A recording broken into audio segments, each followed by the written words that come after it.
A lot happening out here at Haugh Hall. A full practice for the Bears today. We got a chance to talk to coordinators.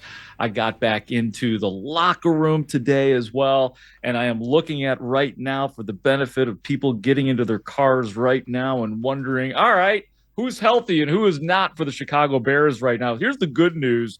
First of all, Tyrique Stevenson, a full participant in practice today, which would seem to connote that he is on his way back and probably will be playing this Sunday in Cincinnati. Did not get a chance to talk to Tyrique Stevenson today because he was pretty scarce in the locker room, but I pretty good feeling about him considering his status on that. Injury report was limited yesterday, so looking like he's good to go.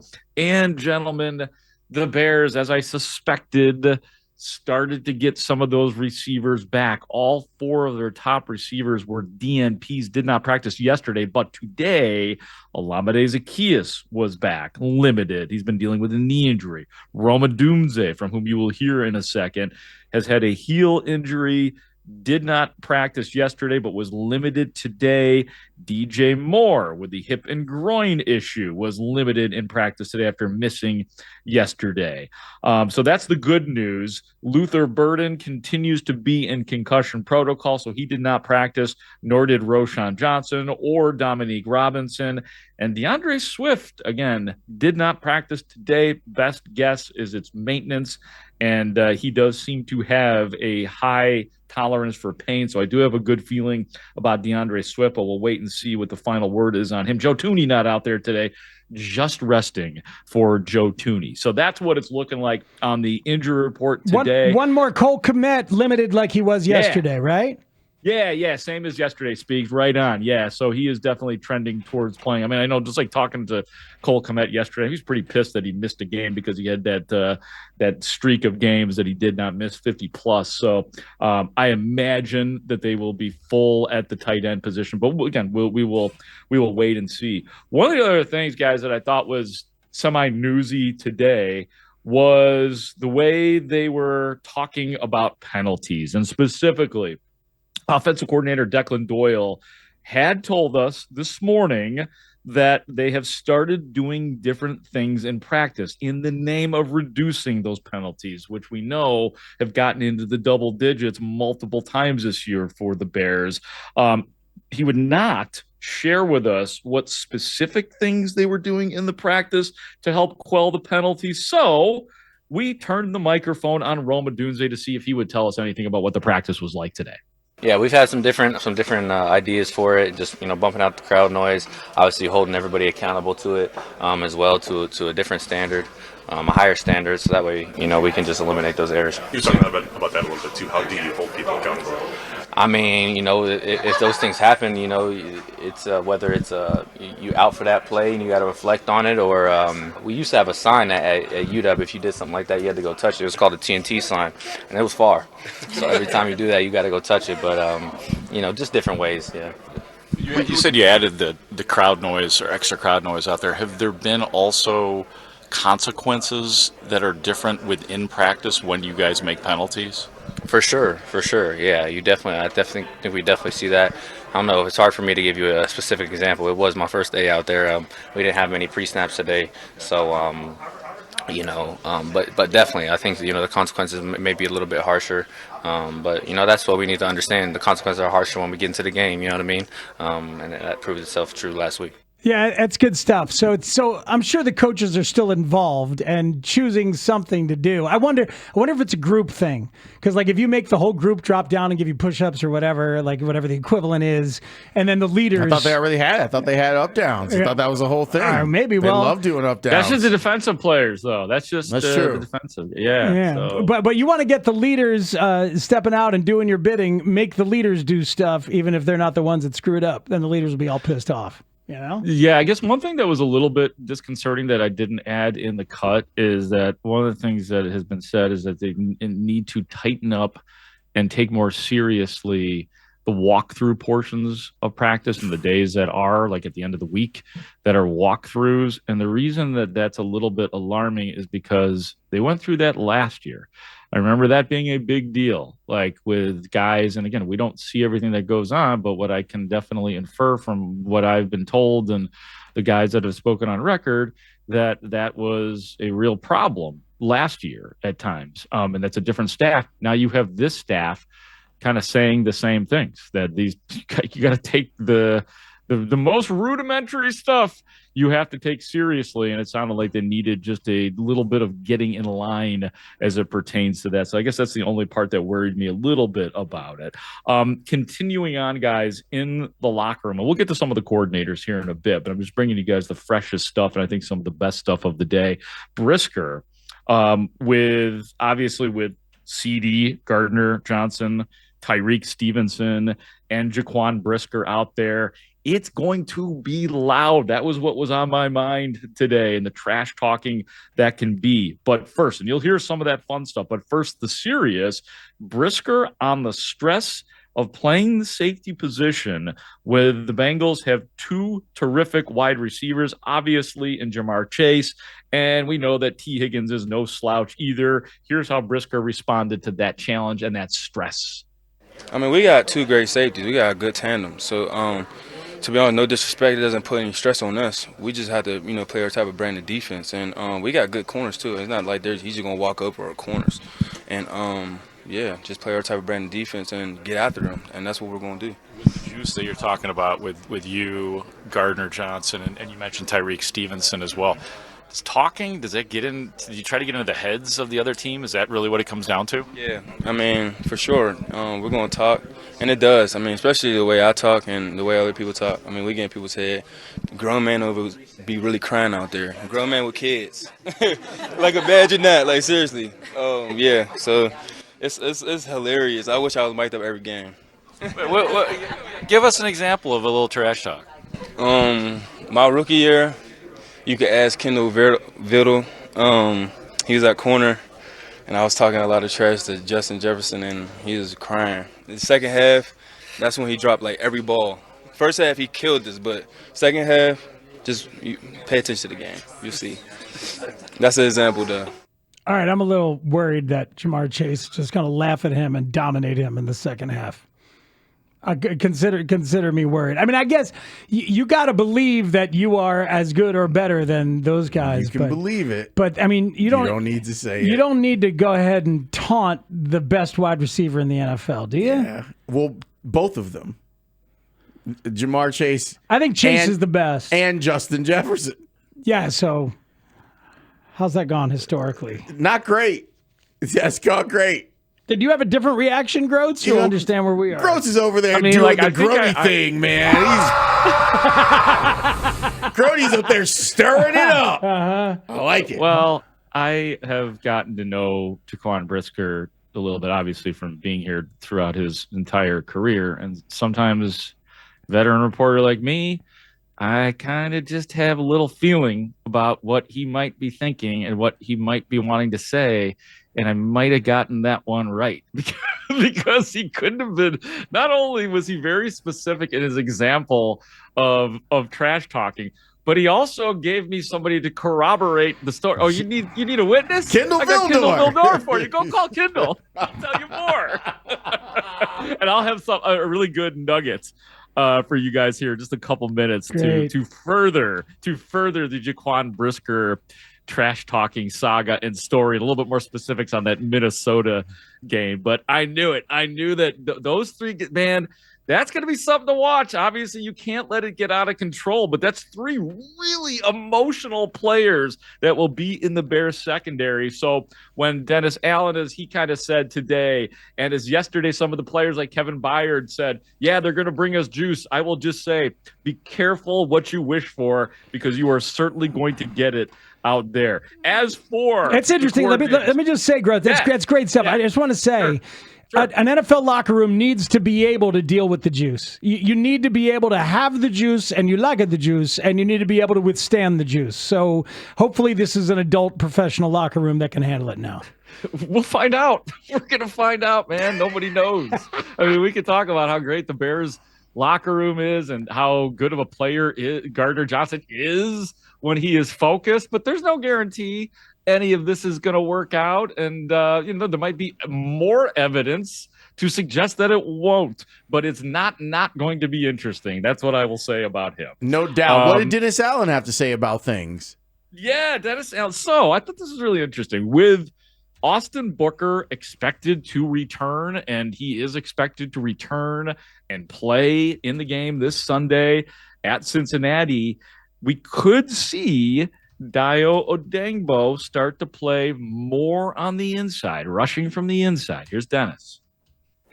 This offseason when we evaluated Dayo, I thought that was one of the best things that he did was his inside rush, and yet we haven't really been able to use him a whole lot in there. And so, I think we'll see how the games play out, but I think that could, lend us being able to use him a little bit more inside. What do you think's holding him back as an edge rusher right now?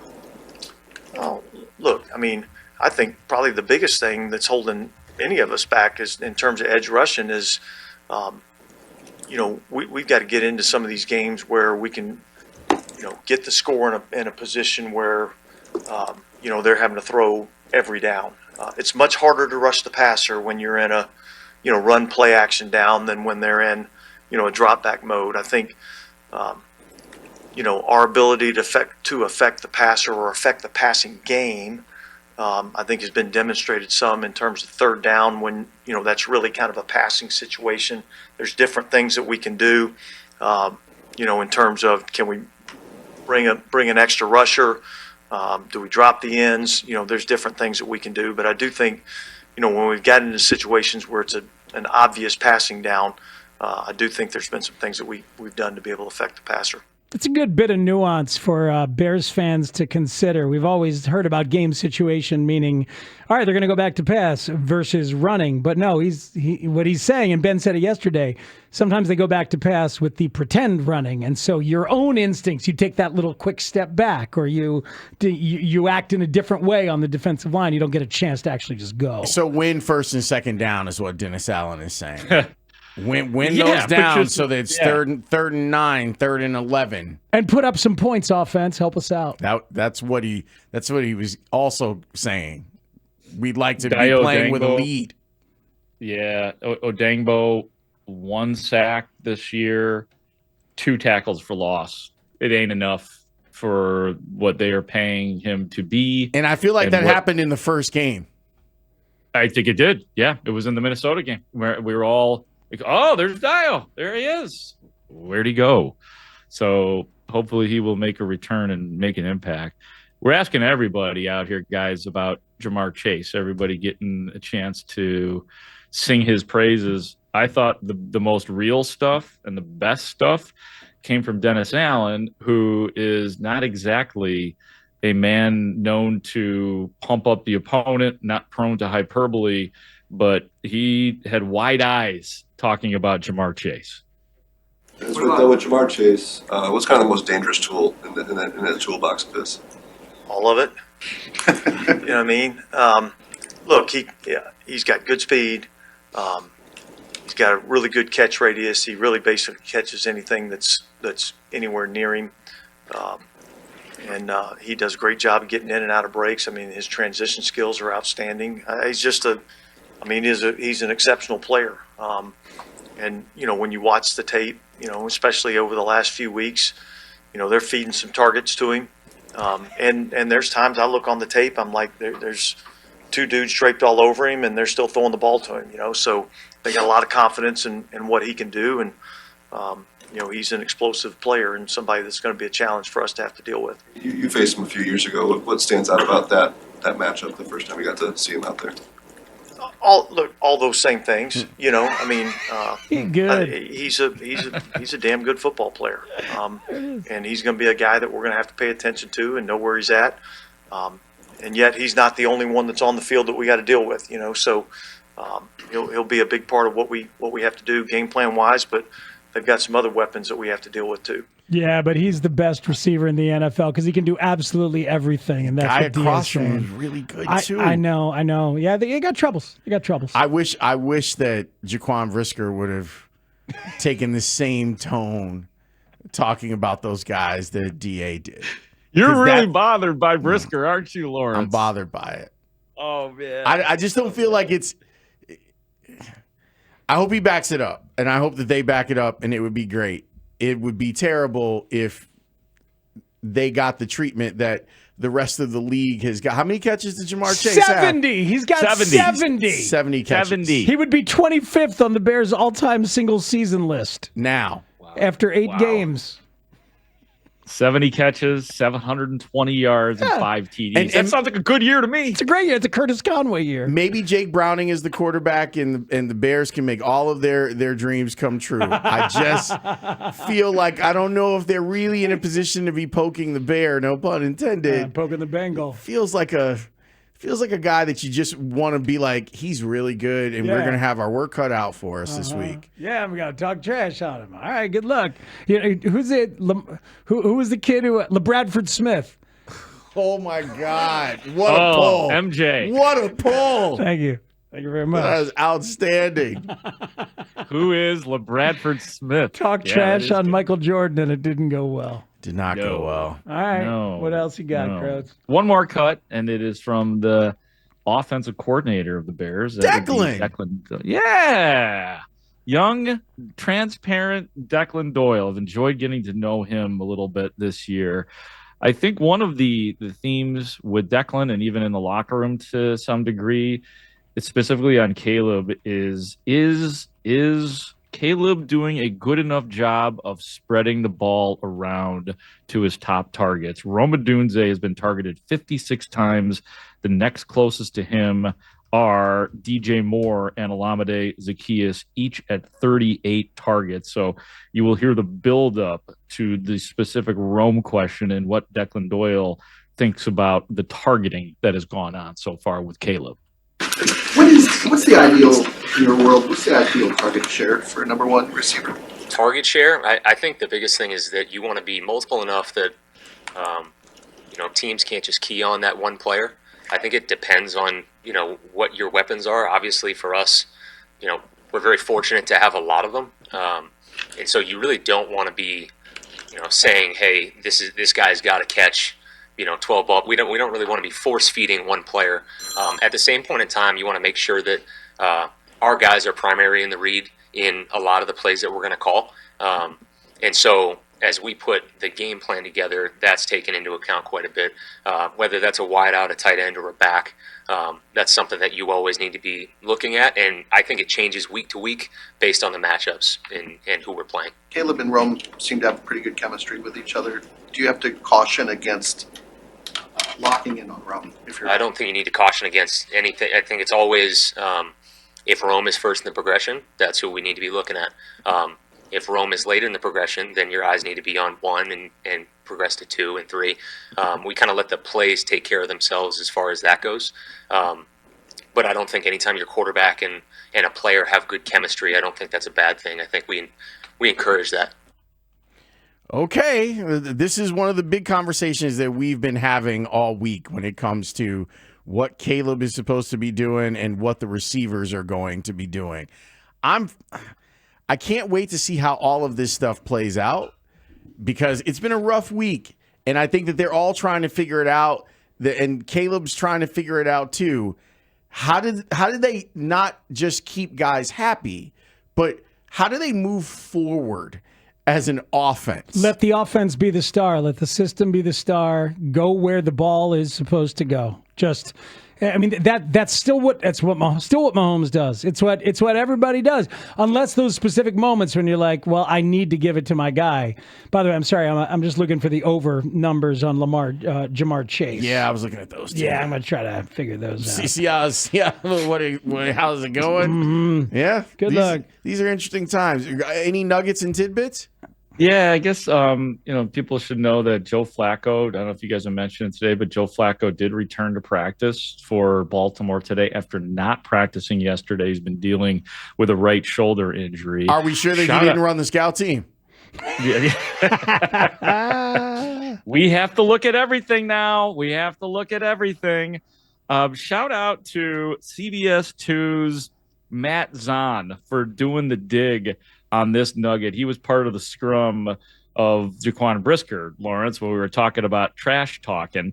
The trash talk game about which he was speaking, the Justin Jefferson trash talk. So that turns out to be the final game of Brisker's rookie season, which was 4 years ago. In the first half, Jefferson had 10 catches for 138 yards. Commence more trash talking, make a grown man cry. Wow. Second half, just 2 catches for 16 yards is all he had. So he's emboldened. So maybe those first half props for Jamar. Or the whole game. The damage was done.